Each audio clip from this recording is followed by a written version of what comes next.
바다의 신 포세이돈 하면 어떤 이미지가 떠오르시나요? 말을 타고 거센 파도 속을 달리는 모습, 제우스의 형, 남자 중에 상남자. 저는 그런 이미지가 생각나는데요. 그런데 이런 포세이돈에게도 의외로 남자답지 못한 면모가 있었다고 하는데요. 과연 어떤 모습이었을까요? 오랜 옛날 포세이돈이라는 바다의 신이 있었다. 포세이돈은 모든 신들의 왕인 제우스의 형이자 물과 바다를 관장하는 신이었다. 제우스가 이끄는 올림푸스 신들은 기존의 권력을 잡고 있던 티탄 신족과 오랜 전쟁을 벌였다. 마침내 티탄 신족과의 전쟁에서 승리한 후 제우스는 자신의 두 형인 하데스와 포세이돈에게 말했다. 형들, 우리 세계를 세 부분으로 나눠서 제비뽑기를 통해 다스릴 구역을 정하는 게 어때? 그래, 그렇게 하지 뭐. 나도 그게 좋을 것 같군. 제우스에게는 모든 우주를 지배할 힘이 있었지만 그는 권력을 혼자서 독차지하지 않고 형제들과 나누었다. 그가 이렇게 한 이유는 신들 사이에 불필요한 다툼을 잠재우기 위해서였다. 세 명의 신은 함께 모인 자리에서 공평하게 제비를 뽑았다. 자, 결과는 어떻지? 나는 하늘을 다스리게 되었어. 나는 지하 세계를 뽑았군.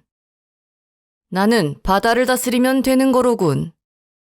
다들 각자 맡은 구역에 만족하는 거지? 그래, 난 마음에 든다.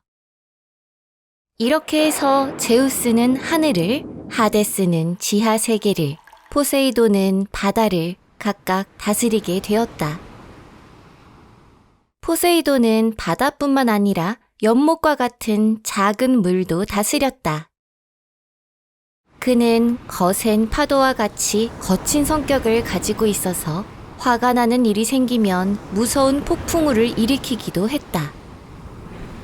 바다는 그의 변덕스러운 성격에 아주 잘 어울리는 지배 영역이었다. 그런데 명색이 올림푸스의 2인자였던 포세이돈은 올림푸스 신전의 일에는 거의 참여하지 않았다. 포세이돈, 이번 회의에도 참석하지 않을 거야? 올림푸스까지 가기 귀찮단 말이지. 사소한 일은 그냥 너희들끼리 결정하라고. 포세이돈은 올림푸스에서 지내는 다른 신들과 달리 바닷속에 있는 자신만의 궁전에서 살았기 때문이었다. 포세이돈은 외눈박이 퀴클롭스 형제가 만들어준 트리아이나라는 삼지창을 지니고 황금색의 갈기를 가진 멋진 말을 타고 혼자서 바다를 누비는 것을 좋아했다. 포세이돈은 말의 신이기도 해서 말은 곧 포세이돈을 상징하는 동물이었다. 이처럼 별난 성격의 포세이돈에게도 아내가 있었는데 바로 암피트리테라는 여신이었다. 암피트리테의 아버지는 네레우스라는 바다의 신이었는데 그에게는 무려 50명이나 되는 딸들이 있었다. 딸들은 하나같이 아름다운 외모를 가지고 있었는데 그 중에서도 암피트리테는 가장 아름다웠다. 어느 날 자매들과 즐겁게 놀고 있는 암피트리테를 본 포세이돈은 그만 첫눈에 반해버렸다. 아니, 이렇게 아름다운 여인이 있었다니 당장 내 아내로 삼아야겠어. 포세이돈은 곧장 암피트리테에게 다가가 청혼했다. 당신은 누구시죠? 나는 바다의 신 포세이돈이요. 당신처럼 아름다운 여인은 태어나 처음 본다오. 부디 나와 결혼하여 이 넓은 바다의 여왕이 되어주지 않겠소? 하지만 포세이돈은 신들 사이에서도 성격이 거칠기로 워낙 소문이 나 있었기 때문에 암피트리테는 포세이돈의 청혼을 피해 지중해 가장 먼 곳으로 도망쳐 숨어버렸다. 아니, 암피트리테가 대체 어디로 사라진 거지? 포세이돈은 암피트리테를 찾아 온 세계를 돌아다녔지만 그녀를 찾을 수가 없었다. 그러자 포세이돈은 바다의 동물들을 전부 동원하여 그녀를 찾도록 했다. 수많은 동물들 중 마침내 돌고래가 꽁꽁 숨어있던 암피트리테를 찾아내는 데에 성공했다. 여기 계셨군요, 암피트리테님. 포세이돈님이 얼마나 찾고 계신 줄 아세요? 그렇지만 난 포세이돈과 결혼하고 싶지 않은 걸. 저런, 너무 상심하지 마세요. 소문이 과해서 그렇지 알고 보면 포세이돈님도 좋은 분이세요. 결혼하면 분명 엄청나게 잘해주실 거예요. 돌고래는 암피트리테가 포세이돈의 청혼을 받아들이도록 그녀를 끈질기게 설득했다. 결국 암피트리테는 마음을 열었고 돌고래는 그녀를 등에 태우고 포세이돈의 궁으로 귀환했다. 포세이돈과 암피트리테는 바닷속 궁전에서 결혼식을 올렸고 두 사람의 결혼식에는 바다에 사는 모든 동물들과 괴물들이 와서 축하해 주었다. 또 포세이돈은 돌고래의 공을 치하하여 하늘의 별자리로 만들어 주었다고 한다. 한편 제우스의 머리에서 태어난 제우스의 딸 아테나와 포세이돈은 말하자면 큰아버지와 조카 관계인 셈이었는데 이 두 신은 사이가 썩 좋지 못했다. 두 신의 관계가 틀어진 데에는 한 가지 계기가 있었다. 어느 날 올림포스 신전에서 인간 세계를 내려다보고 있던 아테나의 눈에 무척이나 아름다운 그리스의 한 도시가 눈에 들어왔다. 어머, 이렇게나 아름다운 도시가 있었네. 좋아, 앞으로 이곳을 내 땅으로 삼아야겠다. 그런 아테나를 막아선 신이 바로 포세이돈이었다. 그건 안 된다, 아테나. 그게 무슨 말씀이세요, 큰아버지? 저 땅은 내가 오래전부터 눈여겨보고 있었단다. 그러니 내가 차지하는 것이 옳지. 세상에 그런 법이 어디 있나요? 귀여운 조카에게 양보할 생각은 없으신가요? 포세이돈과 아테나 둘 중 누구도 물러설 생각이 없었다.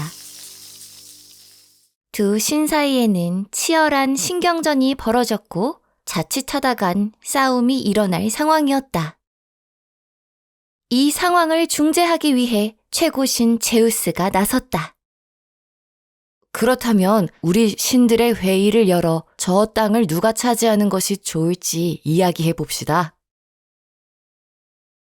그렇게 올림포스 신전에 모든 신이 모여서 회의를 하기 시작했다.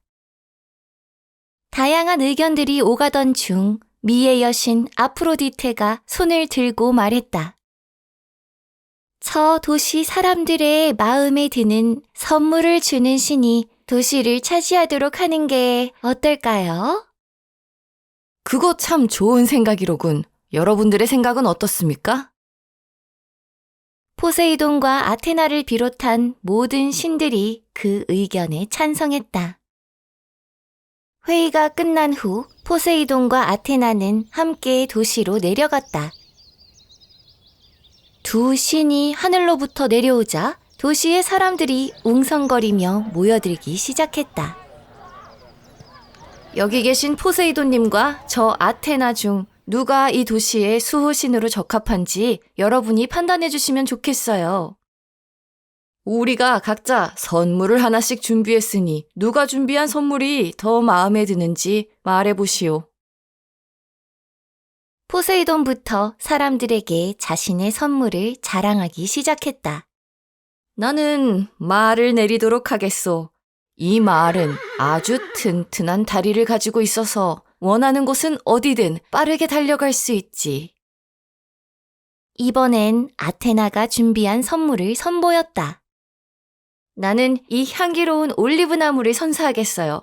올리브 열매는 그냥 먹을 수도 있고 기름을 짜서 요리에 사용할 수도 있죠. 몸에도 얼마나 좋은데요. 두 신의 연설이 끝난 후 이제 도시 사람들의 선택만이 남아 있었다.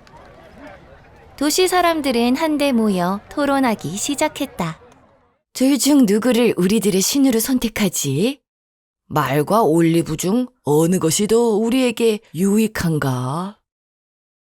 오랜 고민 끝에 사람들이 포세이돈과 아테나에게 말했다. 저희는 올리브 나무를 선사하신 아테나 여신님을 선택하겠습니다. 와, 신난다. 감사해요, 여러분. 이럴 수가. 내가 조카에게 지다니 분하다. 이렇게 해서 그 도시는 아테나의 차지가 되었다. 도시는 아테나의 이름을 따서 아테네라는 이름으로 불리었고 훗날 번성하여 그리스의 수도가 되었다고 한다. 우리 아이의 독서 습관을 위한 달빛 이야기 극장 민담편 도서도 잊지 마세요.